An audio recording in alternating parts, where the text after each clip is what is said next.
Hey guys, welcome to my channel bio leaflet. Screen पे आप जो सिलेबस देख रहे हो वो है बीएससी बायोटेक्नोलॉजी एंटायर का सिलेबस, जिसमें हम आज से क्रेडिट 2 स्टार्ट करने वाले हैं। लास्ट लेक्चर में हमने वोबल हाइपोथेसिस देखा था और इस लेक्चर से हम translation in prokaryotes and eukaryotes start करेंगे। उसमें से जो टॉपिक हम आज देखने वाले हैं उसका नाम है amino acid tRNA complex formation. ये पॉइंट आज हम डिस्कस करने वाले हैं। Okay, so let's start with the lecture guys. So before getting into the topic, amino acid tRNA complex formation बनना ही क्यों इंपॉर्टेंट है। ये जो प्रोसेस है हम डिस्कस करने वाले हैं related to translation, right. Translation के लिए क्या क्या जरूरी होता है, तो फर्स्ट ऑफ ऑल हमें एमआरएनए की रिक्वायरमेंट होती है, राइट। एमआरएनए के बाद हमें एक एंजाइम की जरूरत होती है, दैट इज राइबोसोम। राइबोसोम की बात अगर किसी की रिक्वायरमेंट होती है तो वो होती है टीआरएनए की। वो होती है किसकी? टीआरएनए की। और टीआरएनए भी कैसा? जिसके पास क्या हो, यहाँ पे amino acid present.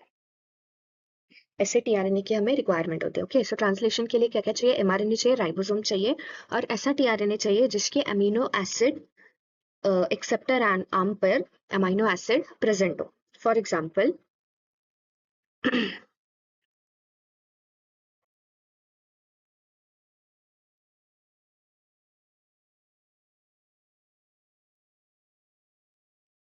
For example जैसे कि as we all know, AUG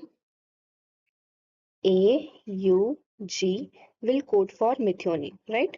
Will code for methionine. So ये क्या है? ये mRNA, राइट। सो ट्रांसलेशन के लिए हमें क्या चाहिए होगा? यहाँ पे हमें चाहिए होगा tRNA, राइट। और यहाँ पे फिर कौन से कॉम्प्लीमेंट्री बेस पे प्रेजेंट हो गए ना? A is complementary to U, U to A and G to C।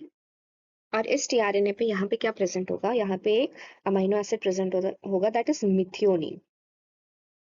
क्या होगा? यहाँ पे मिथियोनिन प्रेजेंट होगा। ऐसे ये टीआरएनए अमाइनो एसिड, मतलब अमाइनो एसिड टीआरएनए और एमआरएनए से कॉम्प्लीमेंट्री तैयार करेंगे, एक लाइक अटैच होंगे एक दूसरे से। और and with the help of ribosome क्या होगा?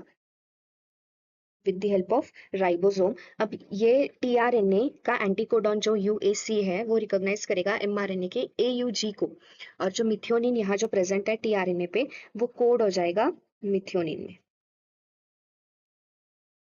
मतलब समझ रहे हो? टीआरएनए अमाइनो एसिड को लेके आएगा, कोडॉन को रिकॉग्नाइज अगर किया, करेक्ट हुआ वो कोडॉन, तो वो क्या करेगा? उसका अमीनो एसिड रिलीज कर देगा। मतलब एयूजी किसको कोड करेगा? फिर एयूजी कोड करेगा मिथियोनिन को। ओके सो ये जो प्रोसेस है दो स्टेप में होती है। उसमें से देखो, फर्स्ट क्या? Activation of amino acid and attachment of tRNA. So first क्या होगा? ऑफ कोर्स आपका जो टीआरएनए होगा, यहाँ पे अमाइनो एसिड एक्सेप्टर आर्म होता है, राइट। यहाँ पे अमाइनो एसिड आके बाइंड हो जाएगा। So attachment of an amino acid to tRNA involves a covalent linkage between the carboxyl group of the amino acid. Amino acid पे दो ग्रुप होते हैं, कार्बोक्सिल और एक अमाइनो। सो उसके carboxyl group and adenine present at the 3' end of the tRNA. इनके बीच में क्या होगा? इनके बिटवीन में क्या होगा? कोवैलेंट बॉन्ड फॉर्म होगा। किसके बीच में? तो अमाइनो एसिड के कार्बोक्सिल ग्रुप में और टीआरएनए के 3' एंड में जो ACC जो प्रेजेंट है उसके A के साथ कोवैलेंट बॉन्ड फॉर्म करेंगे। नेक्स्ट पिक्चर में देखते हैं हम टीआरएनए का ये स्ट्रक्चर है। आई होप आपको दिख रहा होगा। सो यहाँ पे 3' एंड पे क्या प्रेजेंट है? Amino acid attachment site. क्या बोला था लास्ट इसमें कि 3' एंड पे क्या प्रेजेंट होता है? 3' एंड पे प्रेजेंट होता है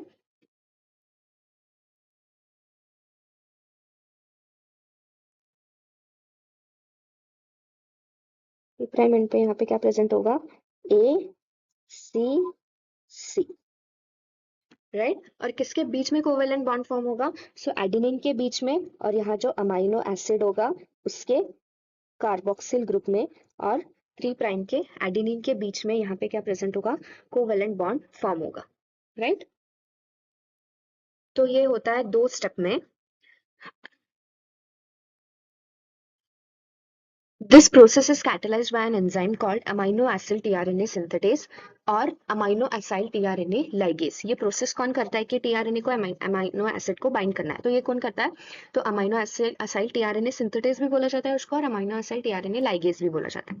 ठीक है, सो यहाँ पे amino acyl acylation reaction show कर रहा है. क्या होता है फर्स्ट स्टेप में, सो हमारा जो भी अमाइनो एसिड है वो रिएक्ट करेगा एटीपी के साथ. ठीक है, सो क्या मिलेगा हमें, अमाइनो असाइल एएमपी मिलेगा और इस एटीपी में से पायरूफॉस्फेट मतलब 2 फॉस्फेट चले जाएंगे और एक फॉस्फेट और एडिनाइन क्या हो जाएगा, इस अमाइनो एसिड के साथ जाके बाइंड हो जाएगा. सो क्या मिलेगा हमें, अमाइनो असाइल एएमपी. ये किसकी हेल्प से होगा, अमाइनो असाइल टीआरएनए सिंथेटेस की हेल्प से. सेकेंड रिएक्शन में भी हमें सेम एंजाइम की रिक्वायरमेंट है, अमाइनो एसाइल टीआरएनए सिंथेटेस. इसमें क्या होगा, अब ये जो अमाइनो एसाइल एएमपी बना है वो फिर रिएक्ट करेगा टीआरएनए के साथ और ये एएमपी रिलीज हो जाएगा और हमें क्या मिल जाएगा, amino acyl tRNA. Got it. Translation के लिए amino acid linked with tRNA, ribosome और एमआरएनए रिक्वायर्ड होते हैं. सो कैसे बाइंड होगा अमाइनो एसिड टीआरएनए को, 2 स्टेप में. अमाइनो एसिड फर्स्ट रिएक्ट करता है एटीपी के साथ, उसमें से पायरूफॉस्फेट वो रिलीज करेगा और फॉर्म करेगा amino acyl AMP. Second step में ये अमाइनो असाइल एएमपी टीआरएनए के साथ रिएक्ट करता है, एएमपी रिलीज हो जाता है और tRNA get bind with the aminoacyl tRNA. और ये दोनों रिएक्शन किसकी हेल्प से होता है, तो अमाइनो असाइल टीआरएनए सिंथेटेस की हेल्प से. Okay. In amino acylation, the amino acid is linked to tRNA by high energy ester bond. अब ये जो बॉन्ड होता है दोनों के बीच में, अमाइनो एसिड और टीआरएनए के बीच में, वो बहुत हाई एनर्जी बॉन्ड होता है और ईस्टर बॉन्ड होता है और इसलिए क्या बोलते हैं कि अमाइनो एसिड एक्टिवेट हुआ है. राइट. सो ईस्टर बॉन्ड आपको पता होगा, R C double bond O R R dash. इस बॉन्ड को क्या बोलते हैं, ईस्टर बॉन्ड बोलते हैं. ओके. सो इस तरीके से अमाइनो एसिड टीआरएनए कॉम्प्लेक्स का फॉर्मेशन होता है. I hope यह वीडियो आपके लिए हेल्पफुल रहा होगा. If you like this video, please do like, share and subscribe. Thank you.